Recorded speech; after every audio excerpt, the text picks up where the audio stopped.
in a moral story. Godavari नदी के किनारे एक सुंदर सिमल का पेड़ था। वह पेड़ बड़ा, घना और पत्तों से लदा हुआ था। नदी का जल और वह पेड़ पक्षियों के लिए वरदान साबित हुए। वे नदी से पानी पीते और फिर उड़ान भरने से पहले पेड़ पर विश्राम करते।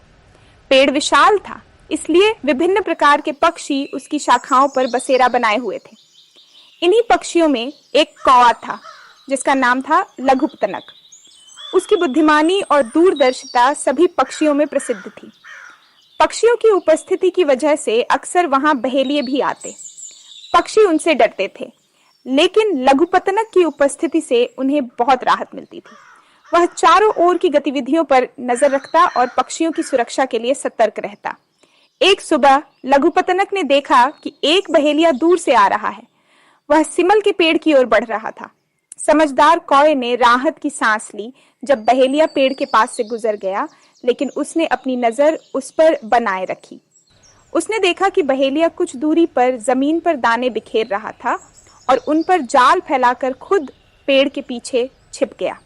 चतुर कौवा पास के पेड़ से ये सब देखता रहा। थोड़ी देर में कबूतरों का एक झुंड वहां पीने के लिए उड़कर आया।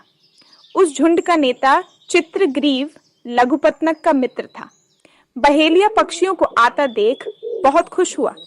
कबूतरों ने जमीन पर बिखरे दाने देखे और नीचे उतर आए। तभी उनके नेता ने कहा, मित्रों, तुम सब जमीन पर क्यों उतर रहे हो? नीचे चावल के दाने हैं, खाकर पानी पिएंगे। नहीं मित्रों, वहां खतरा है। सोचो तो सही, जमीन पर चावल के दाने क्यों होंगे? ऐसा केवल कोई बहेलिया ही कर सकता है। सावधान रहो। लेकिन प्रिय नेता, हमें भूख लगी है। जीवित रहने के लिए खाना जरूरी है। नेता ने कहा, अरे मूर्ख बालक, कोई बिना कारण तुम्हें चावल क्यों देगा? लेकिन लालच में अंधे कबूतरों ने नेता की बात नहीं मानी और दानों पर टूट पड़े। चित्रग्रीव भी अपने साथियों के साथ जुड़ गया ताकि वह अकेला न रह जाए। तभी बहेलिये ने रस्सी खींची और जाल कबूतरों पर कस गया। चित्रग्रीव ने सबको पहले ही चेताया था, लेकिन लालच में फंसे कबूतर जाल में फंस गए। नेता ने हार नहीं मानी। उसने जाल से निकलने के उपाय सोचने शुरू किए। तभी उसे अपने मित्र चूहे हिरण्यक की याद आई, जो मदद कर सकता था। उसने अपने झुंड से कहा, जो होना था वो हो गया। अब हमें साहस और धैर्य से काम लेना होगा। एक ही रास्ता है, हमें एक साथ उड़ान भरनी होगी, जाल को उठाकर, ताकि बहेलिये को चकमा दे सकें। हम सीधे मेरे मित्र हिरण्यक के पास उड़ेंगे, वही हमें छुड़ा सकता है।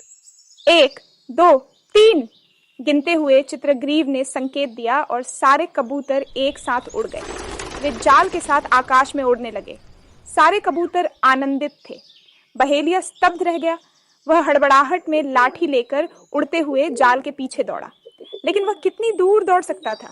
जल्द ही पक्षी और जाल उसकी नजरों से ओझल हो गए। कुछ दूर उड़ने के बाद चित्रग्रीव बोला, मित्रों, अब हम नीचे उतरेंगे। झुंड हिरण्यक के बिल के पास जमीन पर उतरा। चित्रग्रीव ने पुकारा, मित्र हिरण्यक, कृपया बाहर आओ, हमें तुम्हारी सख्त जरूरत है। हिरण्यक अपने मित्र की आवाज सुनकर दौड़ता हुआ बाहर आया। चित्रग्रीव ने उसे पूरी घटना सुनाई और कहा, मित्र, अब केवल तुम ही हमें छुड़ा सकते हो। हिरण्यक बोला, चिंता मत करो, मैं जो कर सकता हूँ करूँगा। आखिर दोस्त किस दिन काम आते हैं। उसने अपने तेज दांतों से बहेलिये का जाल काट दिया और एक एक करके सभी पक्षियों को मुक्त कर दिया।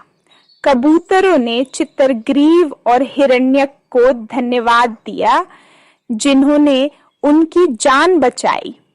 हिरण्यक बोला, भूतकाल को भूल जाओ, लेकिन उससे मिलने वाली सीख को मत भूलो। समझदार बड़ों की सलाह हमेशा माननी चाहिए। कभी हार मत मानो, हर समस्या का हल होता है। हमेशा अपने बड़ों की सलाह माननी चाहिए